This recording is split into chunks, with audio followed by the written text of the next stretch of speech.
Pues vamos a esta hora a sumar, en medio de esta noticia que desarrollamos a esta hora, a nuestros dos invitados, dos analistas políticos que como siempre nos acompañan cuando desarrollamos temas que son de alta importancia también para nuestros usuarios. Quiero saludar a esta hora a Gabriel Cifuentes, analista político, gracias por estar con nosotros. Y aprovecho inmediatamente para saludar también a Pedro Viveros, que nos acompaña a esta hora cuando son las 9 de la noche, 6 minutos. Comenzamos por preguntarle en efecto su lectura inicial de lo que ha sido este Consejo de Ministros. Comienzo con usted, Gabriel. Alejandra, Luisa, muy buenas noches para usted, para toda la audiencia de Caracol en vivo y por supuesto para Pedro también. Lo que pensaba hacerse como un Consejo de Ministros transparente, como una rendición de cuentas, incluso por parte del presidente Gustavo Petro, como un jalón de orejas frente a los ministros que tienen una agenda diferente a la agenda de gobierno, terminó siendo un espacio de catarsis que en vivo y en directo demostró las grandes fracturas y la inconformidad que encarna el nombramiento de Armando Benedetti en el gabinete como jefe de gabinete, que por lo demás, Alejandra, Luisa y televidentes, hoy a través del decreto 128 se dio a conocer su nombramiento como jefe de gabinete. Yo creo que esto como se dice coloquialmente, le salió el tiro por la culata al presidente, que a pesar de la clase de historia que dio en el gabinete, no solo mostró las rupturas que existen dentro del Consejo de Ministros, sino también la falta de ejecutorias, en donde hizo un recuento de las promesas que se ha hecho en estos consejos con el pueblo y que han sido incumplidas. Creo que este experimento de transparencia, que pudo haber tenido una génesis noble, que pudo haber tenido una génesis y un propósito de transparencia, terminó muy mal y dejó muy mal parado al gobierno del presidente Gustavo Petro. Mire, Alejandra, también le quiero preguntar, teniendo en cuenta esta introducción de Gabriel, preguntarle a Pedro, ¿cómo queda el gobierno nacional parado luego de esto? En donde una transmisión, además que donde se pueden conectar todos los colombianos, pueden vivenciar y pueden conocer las realidades de un gobierno nacional que ya en un año de candidaturas, el próximo de elecciones, todavía no ha logrado ponerse de acuerdo. Luisa, un saludo a usted, a Alejandra y también a Gabriel, por supuesto, y a quienes nos ven. Primero, yo creo que un Consejo de Ministros, como entre otras cosas lo reglamenta la ley, eso es un evento casi que privado o reservado, utilizaría yo el término más preciso. ¿Y por qué reservado? Porque las cosas que ahí se tratan no son cosas que deberían salir a la luz pública, como sí puede ocurrir, por ejemplo, en esos consejos comunitarios o en Aló Presidente que hacía Chávez, o también lo que hizo durante la pandemia el expresidente Iván Duque. Porque lo que ocurre dentro de un consejo de ministros son temas de mucha delicadeza que solamente al final en esas actas que lleva, entre otras cosas, el director del DAPRE o antes el secretario general de la presidencia, pues lo que termina saliendo es lo que se acuerda en esas actas, que son las que quedan para la historia y son las decisiones de Estado o del gobierno. A mí me preocupa enormemente que no siguiendo el carácter reservado de esas reuniones, también estemos metidos en un problema que más adelante puede ser incluso legal. Eso por un lado. Y por otro lado, me parece que los términos que se utilizaron en ese tipo de reuniones y que hoy son públicos, ya comienzan a involucrar directamente a los que conforman ese gabinete, porque mire usted los términos que utilizó, por ejemplo, la señora vicepresidente al determinar que había actos de corrupción. Eso se puede convertir en una investigación que puede involucrar a muchas personas que están en ese evento. O también lo que dijo la señora ministra Susana Mohammad cuando dice que hay unos problemas en materia de la falta de respeto hacia las mujeres o hacia el género femenino en este caso. Ese tipo de cosas son las que precisamente no pueden salir a la luz pública y eso determina, primero, que no son rigurosos en el manejo de las cosas del gobierno y eso a mí me parece muy delicado, amén de decir que se demuestra que hay poca capacidad de liderazgo en el gobierno. Eso a mí me parece de una gravedad inconmensurable, porque lo que se demostró hoy, además de lo que les acabo de decir, es que el gobierno no tiene un jefe de equipo y tampoco hay un equipo.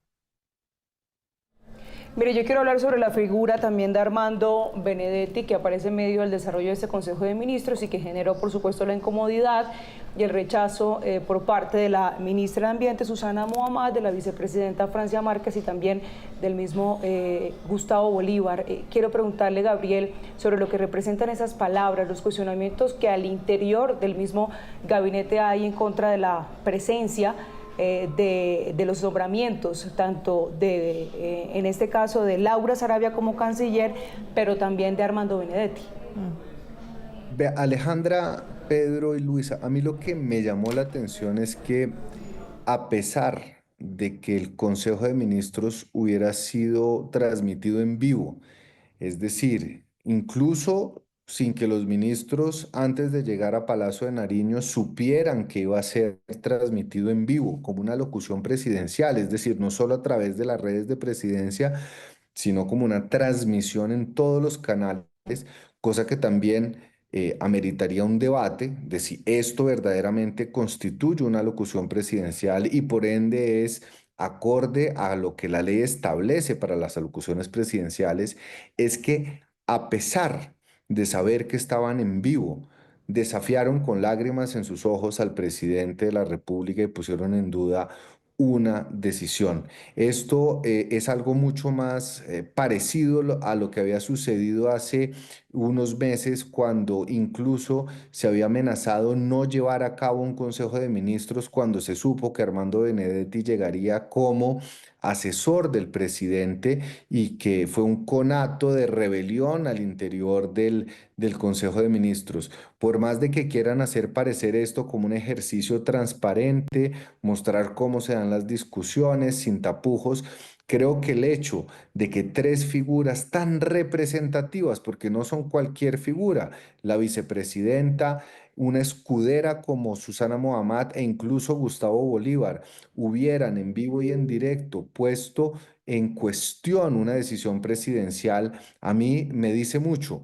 Creo que es muy diciente y que esto es de suma gravedad en términos de la legitimidad y del liderazgo que pueda estar teniendo el presidente en este momento en el gabinete.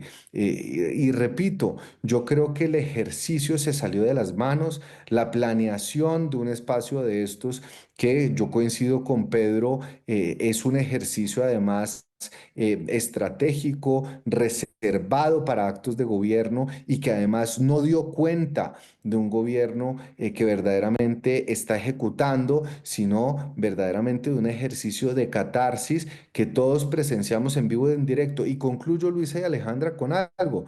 En el momento de mayor audiencia, solo en Twitter habían 250.000 de personas viendo esta transmisión. Es decir, que esas quejas públicas de personas que han defendido a capa y espada el proyecto del presidente Gustavo Petro se hicieron en vivo y en directo a pesar de saber de que se estaban haciendo en vivo y en directo, lo cual a mí me dice que tiene mucha más gravedad y mucha más significancia de lo que hubieran podido ser simples comentarios directos y en privado al presidente de la República. Pero Alejandra, Gabriel y Pedro, además de obvio unas equivocaciones en la estrategia no solo comunicacional, también política, se evidenció por supuesto algo que, como lo decía Pedro, es solo de revisar en un Consejo de Ministros privado, y es cómo va la implementación de su Plan Nacional de Desarrollo, de su programa de gobierno. Y el presidente habla en público, en un momento televisado, que hay 145 incumplimientos. 146 de 195 compromisos. Es decir, le dice a sus ministros y empieza a culpar a sus ministros de esos incumplimientos, y los ministros, en cambio de reconocer los incumplimientos, confrontan al presidente de la República. Y mientras en este momento están en un Consejo de Ministros que está siendo televisado por X, por sus cuentas de X, dicen: sí hemos seguido, y además incluso el mismo ministro de Educación dice: mire, presidente, este es nuestro plan de ejecución o nuestro plan de gobierno en el sector educativo. ¿Con qué cara, Pedro, queda el gobierno nacional al reconocer este tipo de incumplimientos en 2 años y medio de gobiernos, pero además en un gobierno totalmente quebrado? Pues mire, yo voy a tratar de hacer un símil. Si esto fuera un régimen parlamentario, Luisa, Gabriel, yo y Alejandra, mañana estaría el gobierno cayéndose y convocando unas elecciones. Porque lo que ocurrió hoy es de una inmensa gravedad. Repito, si fuéramos un régimen parlamentario, no lo somos, es un régimen presidencial, hay que cumplir los 4 años de mandato. Pero si esto fuera un régimen parlamentario, ya estarían pidiendo la caída del primer ministro y estarían convocando elecciones. Porque el presidente, 2 años y medio de gobierno, reconoce que no han cumplido ni siquiera el 15% de lo que se comprometieron cuando se inició el gobierno. Y con algo todavía mucho más grave. Ninguno de los que estuvo ahí reconoció cuál era su responsabilidad dentro de eso que estaba ocurriendo. ¿Por qué? Pues porque a mí me parece que lo que demostraron es que no hay una cohesión de ese equipo, que no es un equipo compacto, que no están trabajando en los mismos objetivos. Cada uno tiene como una especie de islas y cada uno trata de echarle la culpa al otro. Incluso hay un evento donde algunos funcionarios se dijeron mentirosos. Yo por eso repito, eso que ocurrió hoy es un problema que puede ir más allá de lo que nosotros podemos mirar, porque esas reuniones son reservadas y son reservadas precisamente porque temas que ahí se tratan son temas de mucha delicadeza para que cualquier ciudadano los pueda comprender en su dimensión.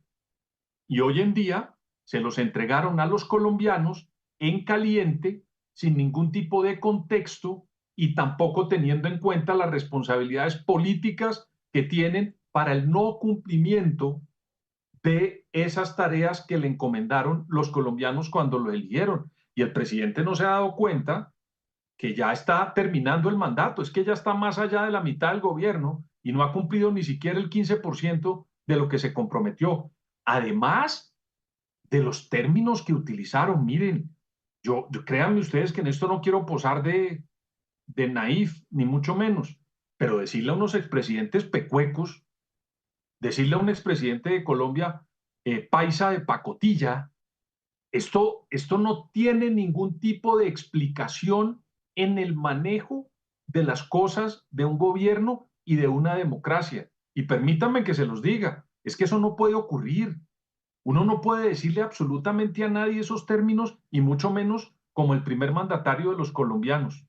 Y discúlpenme si me pongo así, pero a mí me parece que el respeto que tiene que haber hacia el contradictor, que ya se perdió en Colombia hace rato, pues deberíamos todos tratar desde los medios de comunicación de criticar eso precisamente para que vuelvan nuevamente a tenerse respeto los políticos, por Dios. Que uno puede tratar así a unas personas como las trató el presidente de la República hoy o como se trataron entre funcionarios. Sí, Pedro y Gabriel, una contrapregunta que a quien desee responderla. Estamos en un año de candidaturas, el próximo es electoral, ¿el presidente pretende seguir con este plan o con este programa que ha venido desde la Colombia Humana y ahora desde el Pacto Histórico? Es decir, piensa seguir posicionándose, de hecho lo dijo en la locución de hoy, que se vienen elecciones y que necesitan continuar con su programa, pero que sigan televisando este tipo de Consejo de Ministros. ¿Qué tan bien parado deja el gobierno luego de que hoy se demuestra que están totalmente quebrados y que no han cumplido con sus programas y que seguramente van a seguir así? Pues yo me atrevo, Pedro, con su... Mejor dicho, Gabriel, si mañana fueran elecciones, ¿cuánta gente votaría por el Pacto Histórico? Vea, no, uno no puede subestimar, Luisa, Claro, sí. lo que significa el pacto Y una histórico. cosa es una cosa y otra cosa es otra cosa. Yo creo el pacto histórico además ha demostrado, a pesar de los resultados de este gobierno, que mantiene una base que oscila entre el 25 y el 30%. Yo creo que en esa base, que es una base rígida, esta clase de eventos no genera una mella en términos de que van a perder apoyos. Esa base dura que tiene el pacto histórico se mantiene cohesionada. Mañana veremos en las redes sociales cualquier cantidad de explicaciones, veremos personas que defiendan el espíritu del presidente de volver esto un espacio participativo, pero yo sí creo que esto ante la opinión pública simplemente salió mal. Como dijo el exdefensor del pueblo una vez que lo entrevistaron en vivo, esto no salió bien, esto salió mal.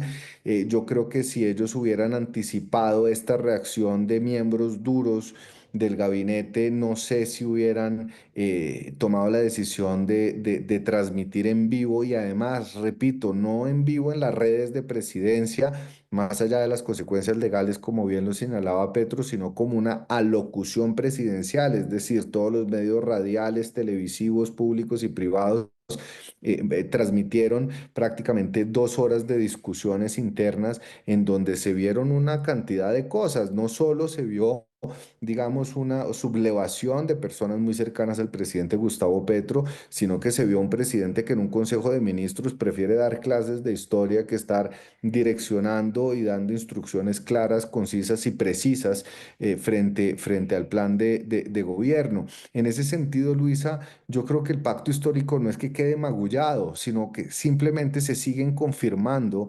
esos análisis, esos reportes dentro de la opinión pública que demuestran que hay una crisis dentro del gabinete. Es una crisis innegable.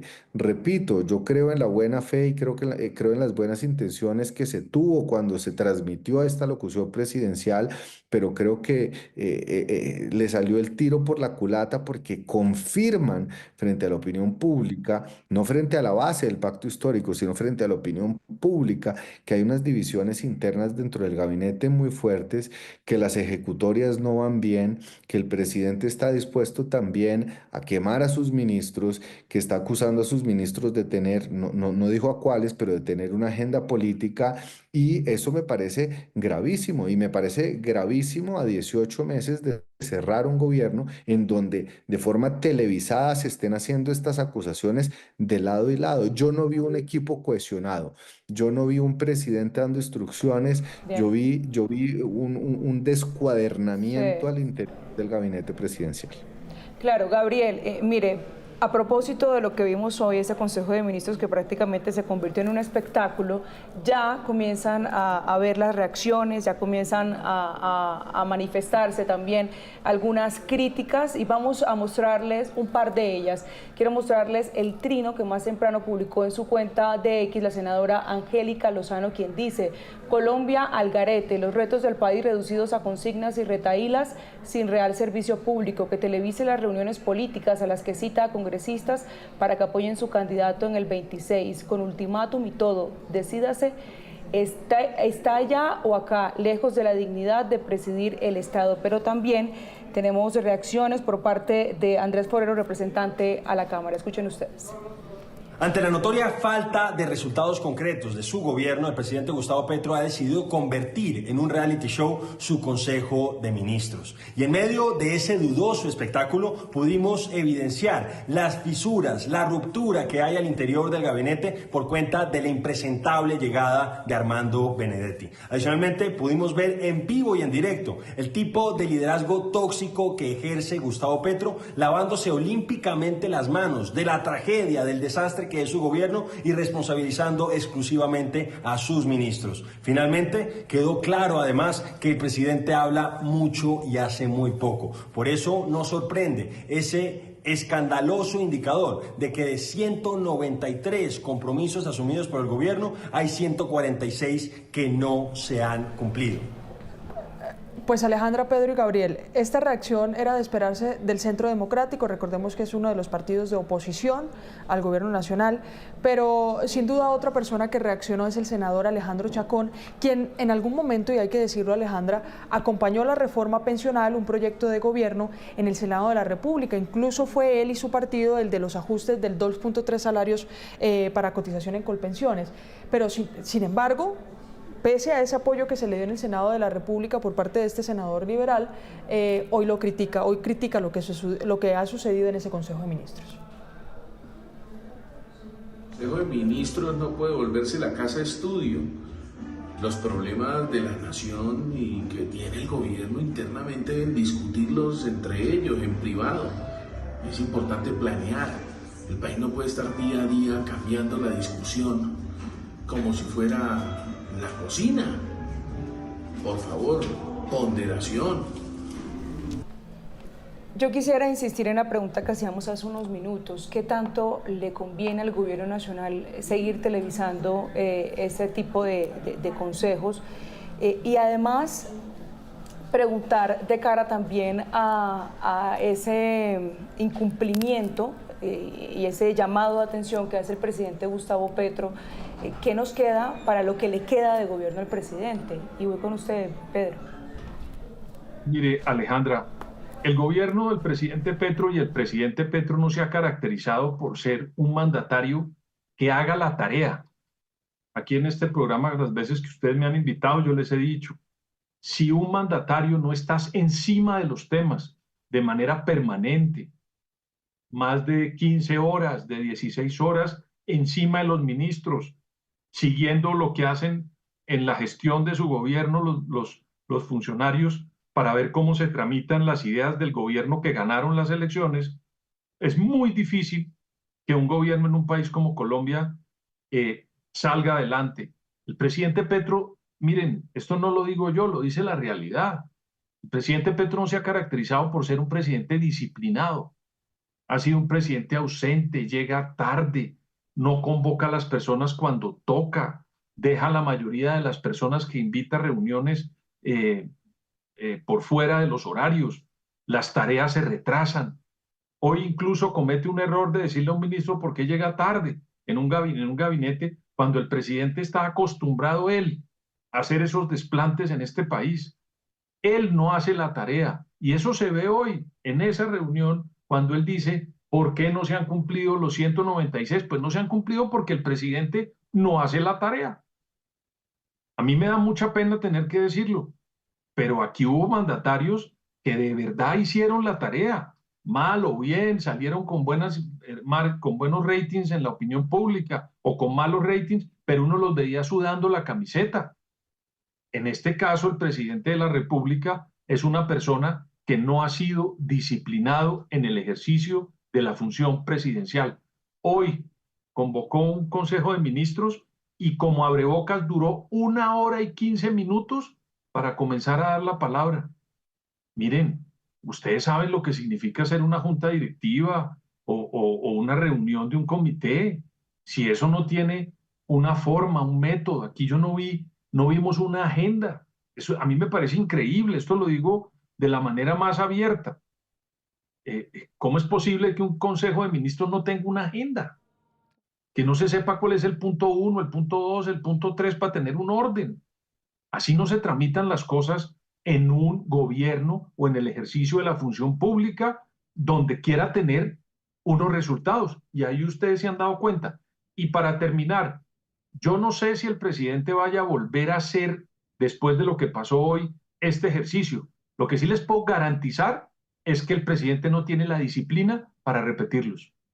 Mire, yo quiero volver. Yo quiero sumar una cosa a lo que A dice ver, Pedro, Gabriel. porque fíjense, Pedro, Alejandra y Luisa, que lo primero que hizo fue sacar una lista para jalarle en vivo y en directo las orejas a todos sus ministros.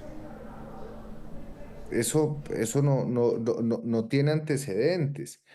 Yo no sé cuál era el propósito, si mostrar que el presidente en este año y medio va a comenzar a exigir más resultados, si está mostrando un inconformismo, si está mandando un mensaje, pero el presidente que sí sabía que iba a ser una locución presidencial, lo primero que hizo fue sacar una lista ministerio por ministerio de cuántas acciones se habían comprometido, cuántas habían incumplido. Es decir, el presidente lo hizo intencionalmente, lo hace intencionalmente, sabe que está dirigiéndose a todos y que les va a jalar las orejas en vivo y en directo. Eso dice mucho. Yo no sé cuál sea la estrategia política detrás. Yo no sé si sea salvar y lavar su imagen como presidente al que no le están haciendo caso, Si las inejecutorias del gobierno, él no quiere que la gente piense que no dependen de él como líder, sino de un equipo que tiene una agenda paralela, como lo dijo varias veces. Pero lo que sí queda claro es que el presidente inició este Consejo de Ministros con una hoja, con porcentajes, con números de acciones incumplidas, jalándole las orejas a todo su gabinete, en vivo y en Pero directo. claro, pero como si él estuviera en otro gobierno, como si él no fuera parte del gobierno. Es que a mí, óiganme, claro, él puede decir lo que él quiera del gabinete, pero es que él tiene que reconocer que lleva 2 años y medio, y uno a 2 años y medio no le pide, no jala orejas. 2 años y medio ya uno tiene que tener resultados, porque si no, resultados. Y menos en Es que, vivo y en claro. directo, Pedro. Mire, en todo caso... En vivo y en directo. En vivo y en directo. La culpa ahí no es de los señores que están al frente, sino del director de orquesta. Eso es lo que me impresiona a mí eso. Mire, lastimosamente ya son las 9 de la noche, 32 minutos, tenemos que ir cerrando, nos quedan varios temas por abordar, quisiera escucharlos ya finalmente con las conclusiones de lo que se puede esperar en los próximos días con base en lo que vimos, en lo que todavía está en curso, porque el presidente además habló de Donald Trump nuevamente, habló del fracking nuevamente muy fuerte también, de los deportados. y sobre todo es entender esta figura, insisto yo, que sigue defendiendo el presidente Gustavo Petro, de Armando Benedetti dentro de su gabinete ahora como jefe de gabinete. Pero bueno, conclusiones para terminar este análisis. Vuelvo con usted, Gabriel. Muy brevemente, yo creo que el presidente nos ha enseñado a bailar su tango. Y frente a la crisis migratoria, frente a la crisis del Catatumbo, frente a la crisis fiscal, frente a los decretos de conmoción interior, vuelve a poner un tema sobre la mesa de la manera más polémica, y seguramente lo que nosotros vamos a ver mañana en redes, que es donde más y mejor se mueve el presidente del gobierno, es cerrando filas, tratando de explicar qué fue lo que pasó, encontrándole un sentido a esta gran improvisación comunicacional que tuvieron. Pero yo creo que el gobierno, el Palacio de Nariño como institución queda muy magullada. Pedro. No, para mí la conclusión de lo que ocurrió hoy es que hay un gobierno totalmente suelto, no hay un gabinete cohesionado, no entienden los propósitos, y me parece que queda de verdad en un momento muy cuestionable el liderazgo del presidente de la República manejando el país. Eso es lo que se ve ahí en ese Consejo de Ministros, que, repito, debería ser una cosa reservada, porque así lo dicen las leyes colombianas. Luisa y Gabriel, para, digamos, tener esta conclusión mía en este momento. Gracias.